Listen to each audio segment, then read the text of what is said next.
You see, politics isn't just about power, it's about negotiation, and negotiation at its core is about reality pressing itself against ideology. Now, when we talk about Donald Trump, we're not talking about a man who is shy of confrontation. Quite the opposite, he thrives on it. But the question that sits before us today is this: why is Trump being forced, compelled even, to soften his stance on India? This isn't merely a political calculation. It's a cultural, economic, and strategic necessity, because when two great nations collide in the arena of global influence, the outcome isn't determined by rhetoric, it's determined by leverage. India, in the last 2 decades, has been rising with extraordinary speed. Technologically, demographically, geopolitically, it's becoming a force that simply cannot be ignored, and Trump, for all his bravado, for all his insistence on dominance, knows this. So the story here is not about whether Trump wants to soften his stance. It's about whether he has any choice, and the truth is, he doesn't. When we speak about the strategic partnership in the Indo-Pacific, we're really talking about one of the most significant shifts in global power dynamics over the last decade. The Indo-Pacific region is no longer a vague geographic term. It has become the central arena where the great contest for global influence is being played out. At the heart of this contest is China, whose rapid expansion, both economically and militarily, has unsettled the balance of power. Now, if you're Donald Trump or any American president for that matter, you cannot ignore this reality. You have to respond to it, and the truth is, you can't respond to China effectively without India. India sits in a position of immense strategic value. Geographically, it dominates the Indian Ocean, one of the most critical maritime highways for global trade. Whoever holds influence over these waters holds influence over the arteries of international commerce. And India, with its expanding naval power and growing defense partnerships, is asserting itself as the guardian of this space. For the United States, aligning with India in this sphere isn't just an option, it's a necessity. Without India's cooperation, America risks ceding too much ground to Beijing in a region that is shaping the future of global order. Trump, known for his America First rhetoric, initially viewed international relationships through a transactional lens. But in the Indo-Pacific, transactions are not enough. Strategy is everything. The U.S. has long depended on alliances in East Asia, Japan, South Korea, Australia, but India adds an entirely new dimension. It is not a traditional ally bound by treaty, but a rising power with independent leverage. Trump quickly recognized that pushing India away or treating it as a secondary partner would be a catastrophic error. Instead, he needed to embrace the partnership, even if that meant softening his instinct for confrontation. What makes India particularly vital is its dual capacity. On the one hand, it shares with the U.S. a democratic framework and a commitment, however imperfect, to rule of law, human rights, and free markets.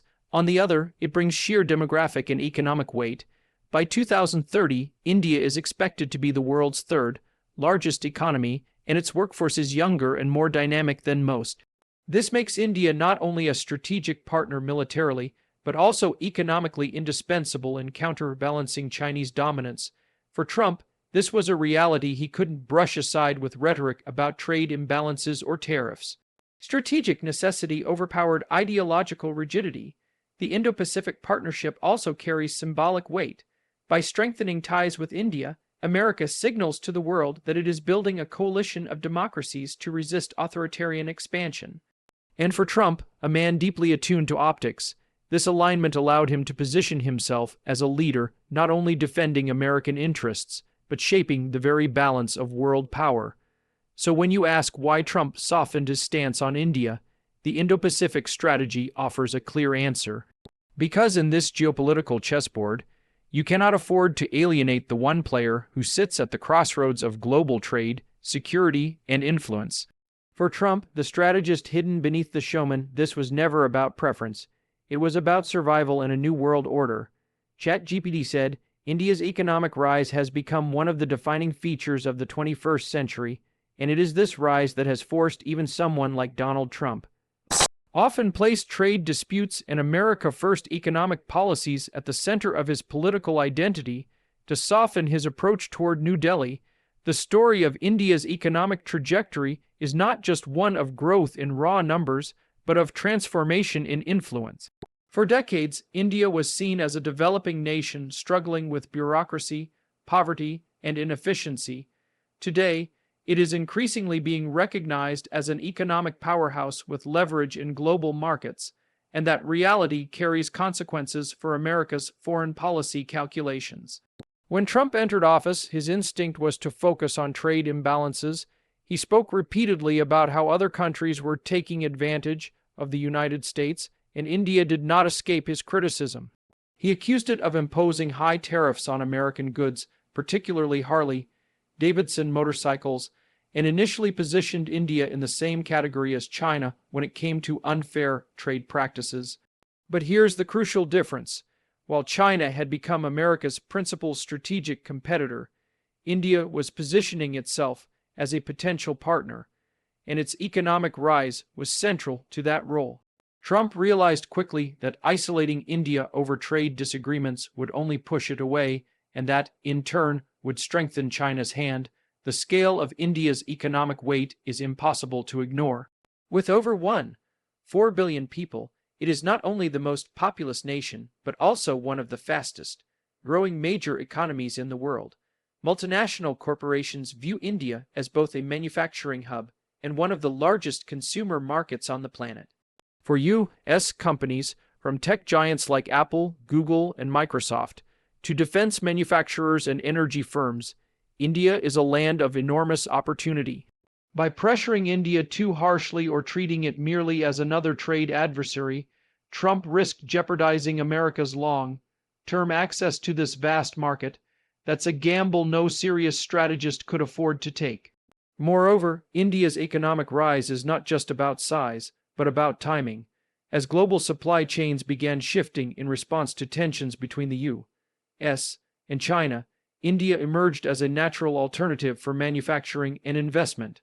American businesses, under pressure from Trump's own administration to reduce dependency on China, needed India as a partner. In this sense, Trump's own economic policies indirectly elevated India's importance. He may have complained about tariffs, but the larger picture made it clear a thriving U.S. India economic relationship was not optional, it was indispensable. There is also the issue of energy security. The United States, under Trump, sought to expand its energy exports, particularly liquefied natural gas and crude oil. India, being one of the largest energy consumers in the world, became a vital market. Any attempt to alienate India through harsh economic measures would have undercut America's ability to secure these deals. Trump's pragmatic side recognized that cooperation, not confrontation, would better serve U.S. economic interests. In the end, Trump's softening stance on India can be seen as a recognition of leverage. India no longer occupied a position where it could be dismissed as a minor player in global trade. Its economy had become too significant, too integrated, and too promising to be ignored or antagonized. And so, even as Trump maintained his tough rhetoric toward many nations, he was forced to recalibrate when it came to India. It wasn't out of generosity, it was out of necessity.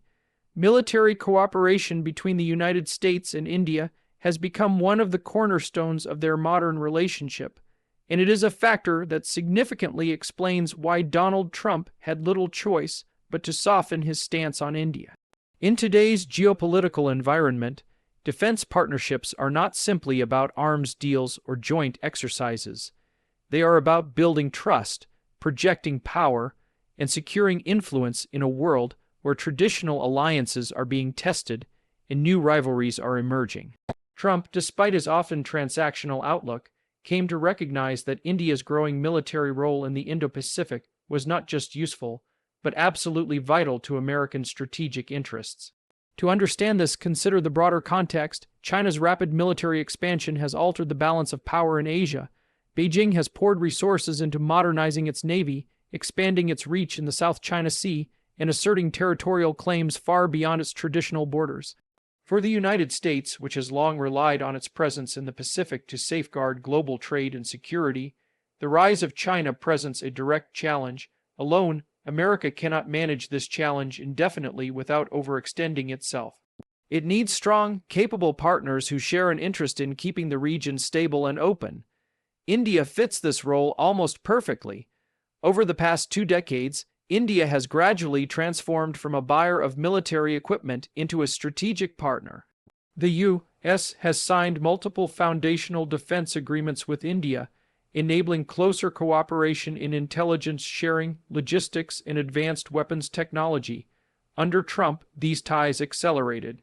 Washington approved the sale of high-tech military equipment to New Delhi, including surveillance drones and advanced aircraft, symbolizing not just business but a long-term security commitment.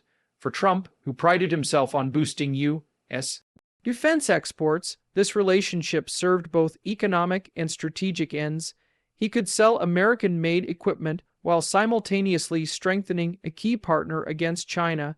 Joint military exercises also became more frequent and more sophisticated. The annual Malabar naval exercises involving the U.S., India, and often Japan and Australia showcased a growing alignment among democracies in the Indo-Pacific. These exercises weren't merely symbolic. They were rehearsals for real-world contingencies, from ensuring freedom of navigation to coordinating responses in case of conflict. Trump understood that such displays of strength sent a powerful message to both allies and adversaries, that India and the U.S. were aligned in their determination to keep regional waters open and secure. Another critical dimension of military cooperation lies in counterterrorism. India has long faced threats from extremist groups in its neighborhood, and after Trump made the fight against terrorism a centerpiece of his foreign policy, closer alignment with India was inevitable. Intelligence sharing, counter-terror strategies, and cooperation on homeland security brought the two nations closer. By recognizing India's expertise in dealing with terrorism, Trump could bolster his own credibility on security issues while cementing ties with a partner that faced similar threats. Ultimately, Trump's softening stance on India was driven by the recognition that military cooperation was not optional. It was an anchor of America's regional strategy. To treat India harshly, to alienate it with aggressive rhetoric or punitive policies, would have risked undermining a relationship that provided the U.S. with real leverage against China and stability in one of the world's most volatile regions. Trump could afford to clash with NATO allies, he could afford to pressure South Korea or even challenge Japan on cost sharing, but India was different. Its strategic value, amplified by its military potential, made confrontation a losing game. In this light, Trump's embrace of military cooperation with India was less about personal preference and more about geopolitical necessity. It was the realization that in an increasingly multipolar world, power must be shared, alliances must be nurtured, and partners like India must be engaged rather than antagonized. Technology and innovation have become the lifeblood of modern geopolitics, and the partnership between the United States and India in this sphere has grown so indispensable that Donald Trump could not afford to adopt a harsh or confrontational stance. In today's world, military power and economic strength are only part of the equation. The true engines of influence are data, digital infrastructure, and technological capacity. Whoever controls these domains holds an enormous advantage in shaping the future. And here, India's rapid technological rise, coupled with its deep integration into the global innovation ecosystem, has made it a partner America cannot ignore. For decades, Indian talent has been at the heart of the U.S. technology sector. Silicon Valley is filled with Indian engineers, innovators, and executives who lead some of the most powerful companies in the world. Google, Microsoft, Adobe, giants of American innovation, are headed by Indian-born CEO. This is not a coincidence. It reflects a deep pipeline of talent that binds the two nations together in ways that few other partnerships can claim. Trump, despite his tough rhetoric on immigration, knew the value of this intellectual bridge. To antagonize India too harshly risked damaging the very ecosystem that powers America's technological leadership. Beyond talent, India itself is emerging as a digital superpower. With one of the largest internet user bases in the world and a government, led push for digital transformation, India represents both a vast market and a laboratory for technological innovation. Initiatives like Aadhaar, the world's largest biometric identification system, and the Unified Payments Interface, which revolutionized digital transactions, show how India is not just adopting but pioneering digital models. For American companies seeking to expand globally, this ecosystem is invaluable. Under Trump, firms like Apple and Amazon ramped up their investments in India, betting on its digital future. For Trump, who positioned himself as a pro-business president, maintaining a cooperative relationship with India was directly aligned with his agenda of promoting American enterprise abroad. Another crucial dimension is the geopolitical contest over technology, particularly regarding China. The U.S. and China became locked in a fierce battle over who would dominate critical areas such as 5G networks, artificial intelligence, and cybersecurity. In this struggle, India's role became pivotal. When India banned dozens of Chinese apps, including TikTok, citing security concerns, it aligned itself with Washington's push to curb Beijing's digital influence. Trump recognized that India's decisions in this domain carried global weight. By encouraging technological collaboration with India, the U.S. strengthened its own ability to build a counterweight to China's tech ambitions. Furthermore, defense technology cooperation became a growing area of focus. Advanced drones, surveillance systems, and joint research in emerging technologies were part of the expanding defense partnership. This collaboration blurred the line between military and civilian innovation, further deepening the interdependence of the two nations. Trump, who often framed foreign policy in terms of deals and practical outcomes, could point to these agreements as both boosting U.S. industry and strengthening national security. At its core, Trump's shift toward a softer stance on India reflected the recognition that in the 21st century, innovation is power. To alienate India was to alienate one of the world's fastest growing centers of technological influence. Instead, fostering collaboration meant advancing American interests, economically, strategically, and geopolitically. The calculus was simple. The United States needed India not just as a buyer of goods or a military partner, but as a co-architect of the digital future. And for a president keen on positioning America as the global leader, embracing India's technological rise was not a matter of choice, but necessity.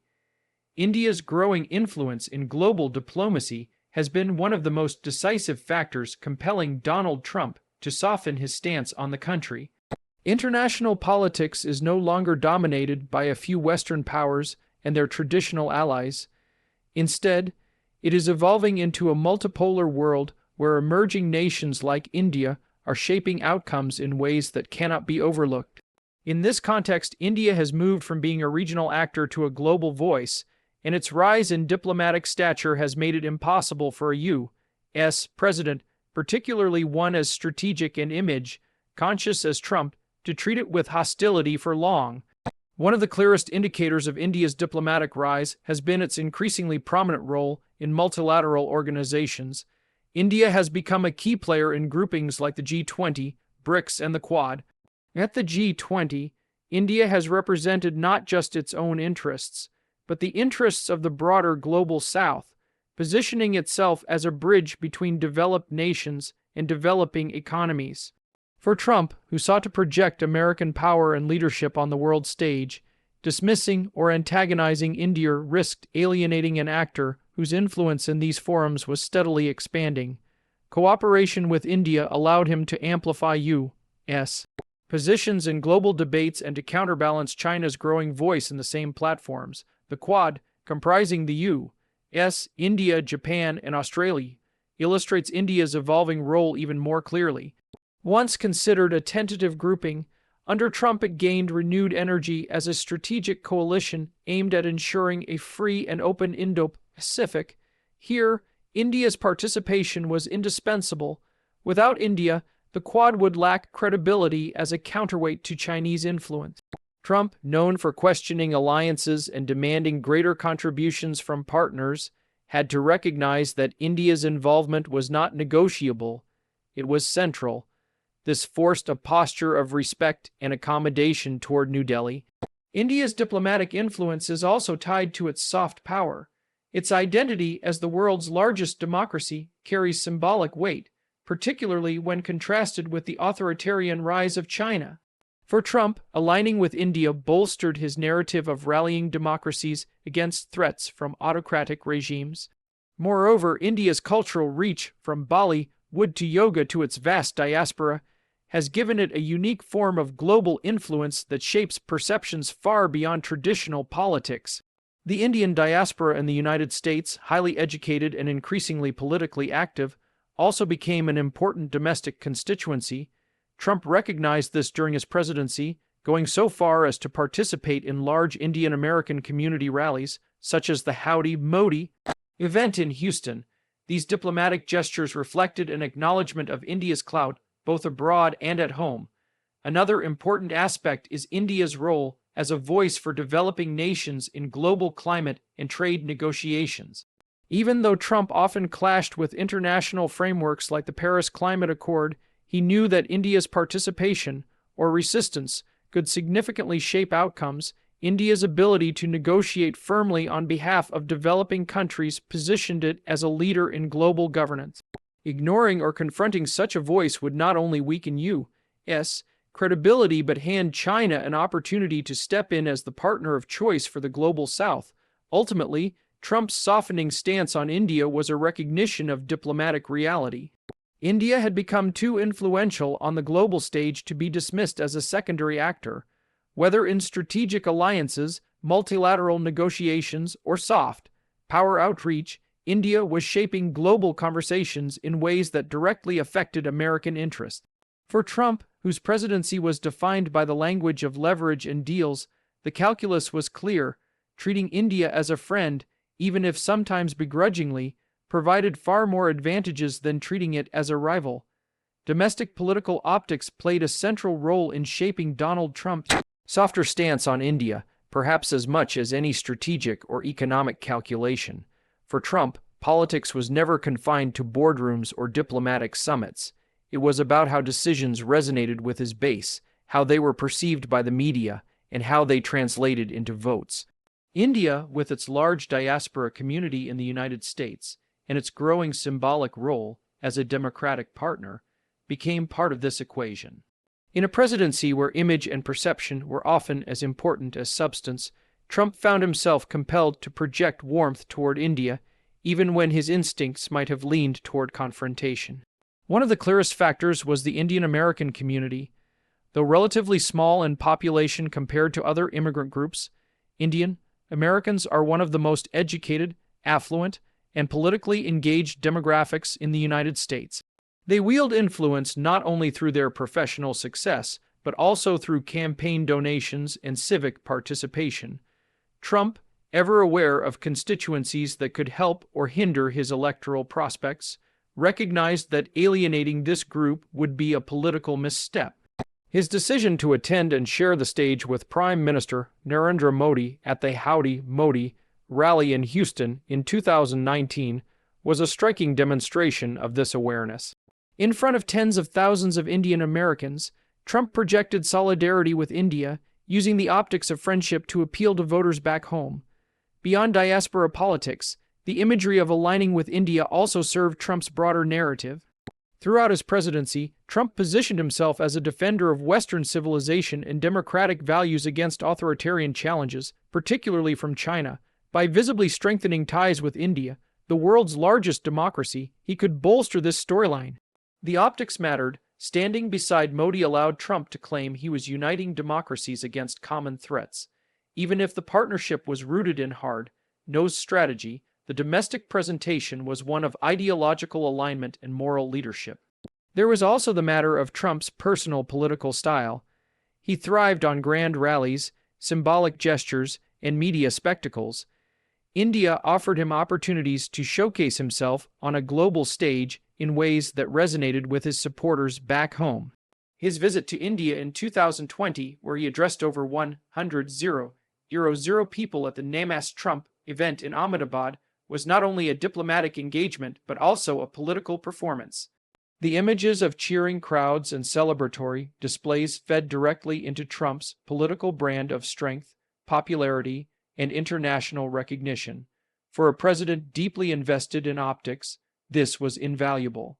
Moreover, Trump's America First policies required careful balancing when it came to international relationships.